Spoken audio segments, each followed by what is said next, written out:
ओम श्री सांब शिवाय नमः। ओम श्री गणेशाय नमः। श्री शिव महापुराण द्वितीयायाम रुद्र संहितायां द्वितीय सती खंड। अथ प्रथमोध्याय। सती चरित्र वर्णन, दक्ष यज्ञ विध्वंस का संक्षिप्त वृतांत तथा सती का पार्वती रूप में हिमालय के यहाँ जन्म लेना।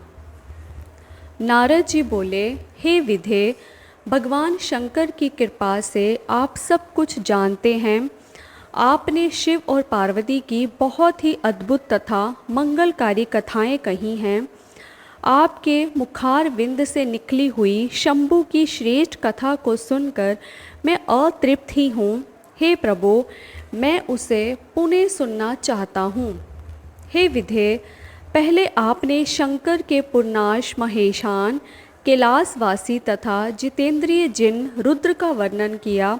वे योगी जितेंद्र विष्णु आदि सभी देवताओं से सेवा के योग्य, संतों की परम गति, निर्विकार महाप्रभु निर्द्वंद होकर सदैव क्रीड़ा करते रहते थे। विष्णु की प्रार्थना से प्रसन्न होकर वे मंगलमयी परम तपस्विनी तथा श्रेष्ठ स्त्री से विवाह करके गृहस्थ बन गए। सर्वप्रथम वे शिवा दक्ष पुत्री हुई और तत्पश्चात पर्वतराज हिमालय की कन्या पार्वती के रूप में उन्होंने जन्म लिया। एक ही शरीर से वे दोनों की कन्या जिस प्रकार से मानी गई, वे सती पुनः पार्वती होकर शिव को कैसे प्राप्त हुई? हे ब्राह्मण, यह सब तथा अन्य बातों को भी आप कृपा करके बताएं। सूत जी बोले, शिवभक्त देव ऋषि नारद के इस वचन को सुनकर मन से अत्यंत प्रसन्न होकर ब्रह्मा जी कहने लगे। ब्रह्मा जी बोले, हे तात, हे मुनि श्रेष्ठ, सुनिए। अब मैं शिव की मंगलकारणी कथा कह रहा हूँ, जिसको सुनकर जन्म सफल हो जाता है, इसमें संशय नहीं है। हे तात, पुराने समय की बात है। अपनी संध्या नामक पुत्री को देखकर पुत्रों सहित मैं कामदेव के बाणों से पीड़ित होकर विकारग्रस्त हो गया। हे तात, उस समय धर्म के द्वारा स्मरण किए हुए महायोगी और महाप्रभु रुद्र पुत्रों सहित मुझे धिक्कार कर अपने घर चले गए। जिनकी माया से मोहित हुआ मैं वेद वक्ता होने पर भी मूढ़ बुद्धि वाला हो गया, उन्हीं परमेश्वर शंकर के साथ मैं अकरणीय कार्य करने लगा। शिव की माया से मोहित हुआ मैं मूढ़ अपने पुत्रों के सहित ईश्वरवश उन्हीं को मोहित करने के लिए अनेक उपाय करने लगा। हे मुनीश्वर, उन परमेश्वर शिव के ऊपर किए गए मेरे तथा उन पुत्रों के सभी उपाय निष्फल हो गए। तब अपने पुत्रों सहित उपायों को करने में विफल हुए मैंने लक्ष्मीपति विष्णु का स्मरण किया। शिव भक्ति परायण तथा श्रेष्ठ बुद्धि वाले भगवान विष्णु ने आकर मुझे समझाया। शिव तत्व को भली भांति जानने वाले भगवान रमापति के द्वारा समझाए जाने पर भी विमोहित मैं अपनी ईर्ष्या और हठ को नहीं छोड़ सका। तब मैंने शक्ति की सेवा करके उन्हें प्रसन्न किया। उनके ही कृपा से शिव को मोहित करने के लिए अपने पुत्र दक्ष से वीरन की कन्या असकनी के गर्भ से कन्या को उत्पन्न कराया। अपने भक्तों का हित करने वाली वही उमा दक्ष पुत्री नाम से प्रसिद्ध होकर दुसह तप करके अपनी दृढ़ भक्ति से रुद्र की पत्नी हो गई। विकार रहित बुद्धि वाले वे प्रभु रुद्र अपने विवाह काल में मुझे मोहित कर उमा के साथ गृहस्थ होकर उत्तम लीला करने लगे। उमा के साथ विवाह कर संतान उत्पन्न करने की इच्छा से अपने कैलाश पर्वत पर आकर स्वेच्छा से शरीर धारण करने वाले तथा सदा स्वतंत्र रहने वाले सदाशिव अत्यंत विमोहित होकर उनके साथ रमन करने लगे। हे मुने, उनके साथ विहार करते हुए निर्विकार शिव का वह सुखकारी बहुत सा समय बीत गया। तदनंतर किसी निजी इच्छा के कारण रुद्र की दक्ष से स्पर्धा हो गई। उस समय शिव की माया से दक्ष मोह से ग्रस्त, महामूढ़ और अहंकार से युक्त हो गया। उनके ही प्रभाव से महान अहंकारी, मूढ़ बुद्धि और अत्यंत विमोहित हुआ वह दक्ष उन्हीं महाशांत तथा निर्विकार भगवान हर की निंदा करने लगा। तदनंतर गर्भ में भरे हुए सर्वाधिप दक्ष ने मुझे, विष्णु को तथा सभी देवताओं को बुलाकर किंतु शिव जी को बिना बुलाए ही स्वयं यज्ञ कर डाला। किसी कारणवश रुद्र पर असंतुष्ट क्रोध से भरे हुए उस दक्ष प्रजापति ने उन्हें उस यज्ञ में नहीं बुलाया और दुर्भाग्यवश ना तो उसने अपनी पुत्री को ही उस यज्ञ में सम्मिलित होने के लिए आहूत किया। जब माया से मोहित चित्त वाले दक्ष प्रजापति ने शिव को यज्ञ में आमंत्रित नहीं किया तो ज्ञान स्वरूपा उन महासाध्वी ने अपनी लीला प्रारंभ की। वे शिव जी की आज्ञा प्राप्त कर गर्भयुक्त दक्ष के द्वारा आमंत्रित ना होने पर भी अपने पिता दक्ष के घर पहुंच गई।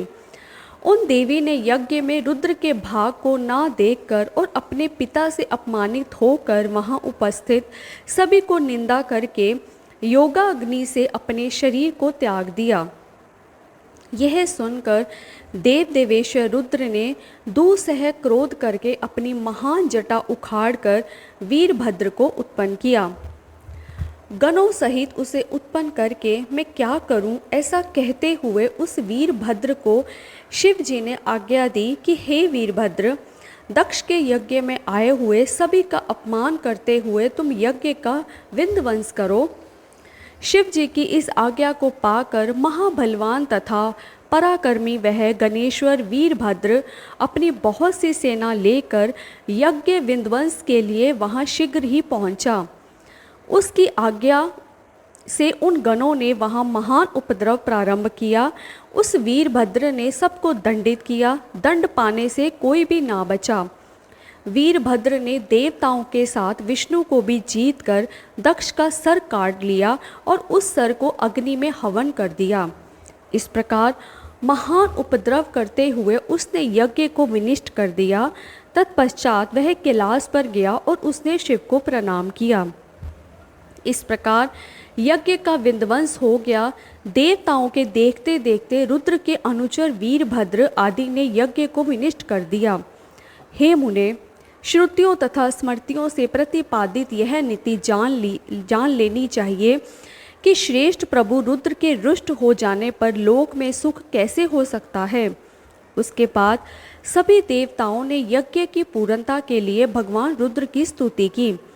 उस उत्तम स्तुति को सुनकर रुद्र प्रसन्न हो गए।